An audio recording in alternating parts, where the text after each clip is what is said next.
ಇಂದ ಕರೆದುಕೊಂಡು ಬಂದು ಮುಗಿಯಿಡದ್ರು జనాల్ని అప్పుడు ఇది చేసి తపస్సు చేసి భాగీరథి నదిని గంగని తీసుకొచ్చారు ಬಂದನು. ಗಂಗಾ ನದಿ ಪಾವನ ಮಾಡುವ ಯಶಸ್ಸು ಮೂರು ಲೋಕಗಳಲ್ಲಿಯೂ ಪ್ರಖ್ಯಾತವಾಗಿದೆ.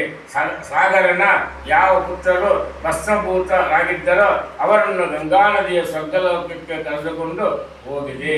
ಯಾವ ಮನುಷ್ಯರು ಪೂರ್ವಾವಸ್ಥೆಯಲ್ಲಿ ಅನೇಕ ಪಾಪಗಳನ್ನು ಮಾಡಿ ಮರಣ ಹೊಂದಿರುತ್ತಾರೋ ಅವರ ಅಸ್ಥಿಯು ಗಂಗಾದಲ್ಲಿ ಬಿದ್ದರೆ ಅವರು ಸ್ವರ್ಗಲೋಕಕ್ಕೆ ಹೋಗುತ್ತಾರೆ. ಗಂಗಾ ನದಿಯಲ್ಲಿ ಸ್ವರ್ಗಲೋಕ ಪಾಪಾಲಿಸಿದವರು గంగలో ఇడిస్తే గంగా నది అదే గంగా నది స్వర్గం వాళ్ళకి ప్రాప్తి అవుతుంది ఆడిస్తే ప్రాప్తి అవుతుంది అని చెప్తారు. అస్థి సంచయం మాట చేయాలి అనేది అస్థి నిక్షేపణ అస్థి సంచయం అంటే అస్థి తీసుకోలేక అస్థి నిక్షేప అక్షి నిక్షేపణ అంటే విసర్జన చేసే విసర్జన అస్థి విసర్జన. ಒಬ್ಬನೊಬ್ಬ ಬೇಡನು ಮಹಾ ಅರಣ್ಯದಲ್ಲಿ ಎಲ್ಲಾ ಪ್ರಾಣಿಗಳನ್ನು ಕೊಲ್ಲುತ್ತಾ ಇದ್ದವನು ಒಂದು ಸಿಂಹದಿಂದ ಕೊಲ್ಲಲ್ಪಟ್ಟನು. ಅವನು ಹಾಗೆಯೇ ನರಕಕ್ಕೆ ಹೋಗುತ್ತಿದ್ದನು. ಅದೇ ಸಮಯದಲ್ಲಿ ಅವನ ಅಸ್ಥಿಗಳು ಗಂಗೆಯಲ್ಲಿ ಬಿದ್ದವು. ಸಿಂಹ ಎತ್ಕೊಂಡು ಎಂಟು ನೀರೇ ಕೊಡಬೇಕು ಬಿದ್ದವು. ಹಾಗೆ ಅವನು ದಿವ್ಯವಾದ ವಿಮಾನವನ್ನು ಹತ್ತಿ ದೇವಲೋಕಕ್ಕೆ ಹೋದನು. ಆದ್ದರಿಂದ ಸತ್ಪುತ್ರನು ಅಸ್ಥಿಯನ್ನು ತಾನೇ ಗಂಗೆಯಲ್ಲಿ ಹಾಕಬೇಕು. ಅಸ್ಥಿ ಸಂಚಯನ ಮಾಡಿದ ಮೇಲೆ ದಶಾಗಾತ್ರ ವಿಧಿಯನ್ನು ಆಚರಿಸಬೇಕು.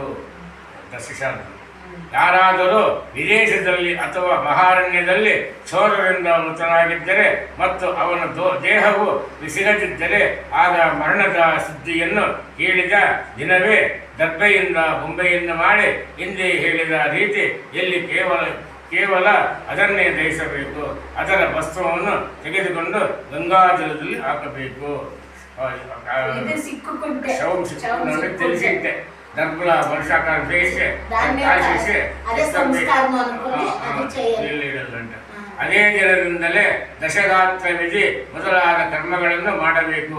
ವಾರ್ಷಿಕ ಶ್ರಾದ್ದ ಇತ್ಯಾದಿ ಕರ್ಮಗಳನ್ನು ಮಾಡಲು ಸಹ ಅದೇ ದಿನವನ್ನೇ ತೆಗೆದುಕೊಳ್ಳಬೇಕು.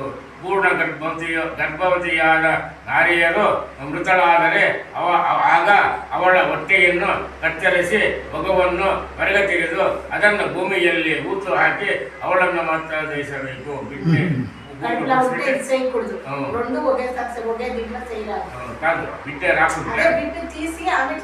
ಮುಂಚೆ ಪುಡಿಸಿ ಗಂಗಾ ತೀರದಲ್ಲಿ ಮರಣ ಹೊಂದಿದ ಬಾಲಕನನ್ನು ಗಂಗೆಯಲ್ಲಿ ಹಾಕಬೇಕು. ಅನ್ಯ ಪ್ರದೇಶಗಳಲ್ಲಿ 27 ದಿನಗಳವರೆಗಿನ ಬಾಲಕರನ್ನು ಭೂಮಿಯಲ್ಲಿ ಉಳಬೇಕು. 20 ನೆಲ್ಲು ಕೂಡಿಸ್ಬೇಕು. ಅದಕ್ಕಿಂತ ಹೆಚ್ಚು ವಯಸ್ಸಿನವರಿಗೆ ದಹನ ಸಂಸ್ಕಾರ ಮಾಡಬೇಕು. దానికి పోయిన 28 దినాలు కాలంలో 28 దినాలకి కాలంట. ఇది 24 దంకనే ఇదా 27 దినాలు భూమి కూడదంట. 28 దినాలు కాలంట. 27 దినాల 28 నెలలు చూడండి. అది 27 వయసు 27 నెలలు తింగాడు 27 నెలలు భూమిలో కూడదంట. ಅದೈನಕ ಕಾಲಲ್ಲಂಟ. ಅದಕ್ಕಿಂತ 27 ತಿಂಗಳವರೆಗಿನ ಬಾಲಕರನ್ನು ಭೂಮಿಯಲ್ಲಿ ಉಡಬೇಕು. ಅದಕ್ಕಿಂತ ಹೆಚ್ಚು ವಯಸ್ಸಿನವರಿಗೆ ದಹನ ಸಂಸ್ಕಾರ ಮಾಡಬೇಕು. 27 అంటే 12 24 3 27 రెండు కాల వయసు దాకా మాత్రము వీటిని కూడాల అంతపైన అయితే దహనం చేయాలి. ಗಂಗಾ ನದಿಯಲ್ಲಿ ಬಿಟ್ಟು ಬಿಡಬೇಕು ಮತ್ತು ಜಲಕುಂಭವನ್ನು ದಾನ ಮಾಡಿ ಬಾಲಕನಿಗೆ ಊಟವನ್ನು ಕೊಡಬೇಕು. ಗರ್ಭದಲ್ಲಿ ಕಷ್ಟ ಹೊಂದಿದರೆ ಯಾವ ಕ್ರಿಯೆಯನ್ನು ಮಾಡಬೇಕಾಗಿಲ್ಲ.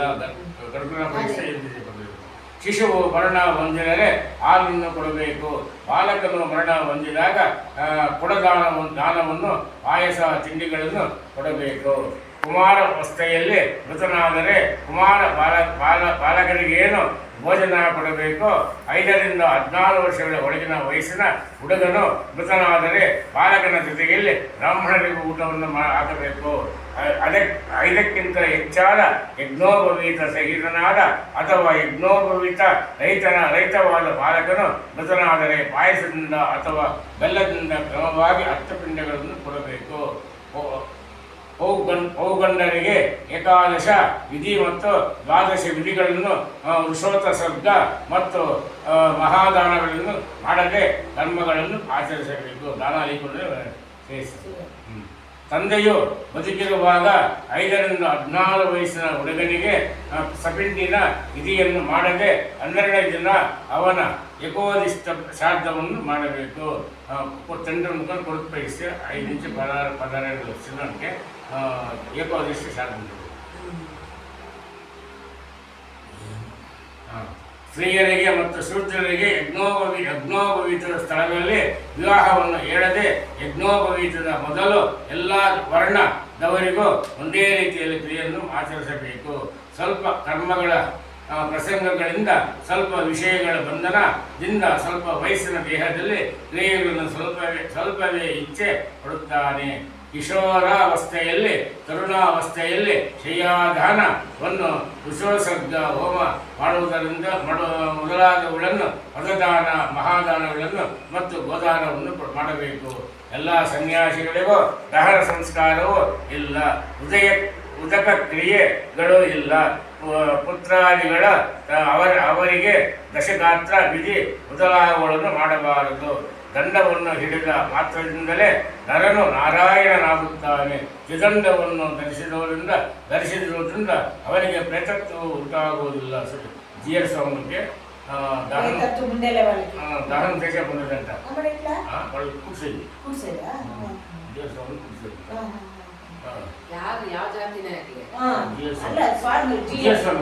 ಸ್ವಾಮಿಗಳಿಗೆ ನಮ್ದ್ರಲ್ಲಿ ಅದು ದಹನ ಮಾಡ್ತಾರಲ್ಲ, ನಮ್ಮದ್ರಲ್ಲಿ ಮಾಮೂಲಿ ಮಾಡ್ತಾರೆ. ತ್ರಿದಂಡ ಧರಿಸಿದವ್ರಿಗೆ ಸ್ವಾಮಿಗಳು ಬೇಲ್ಪಾಳ ಸ್ವಾಮಿಗಳು ಪ್ರೇತಾತ್ಮ ಇಲ್ಲ ಅವ್ರಿಗೆ. ಸ್ವಾಮಿಗಳು ಅಂದ್ರೆ ನಾರಾಯಣನ ಸ್ವರೂಪ ಅವರು ಅಂತ. ಅವ್ರಿಗೆ ಯಾವ ದೋಷ ಇಲ್ಲ ಅಂತ ಹೇಳಿ. ಅವ್ರಿಗೆ ದೋಷ ಇಲ್ಲ. ತೀರ್ಥ ಶ್ರಾದ್ದವನ್ನು ಗಯಾಶ್ರಾದ್ದವನ್ನು ಆಚರಿಸಬೇಕು.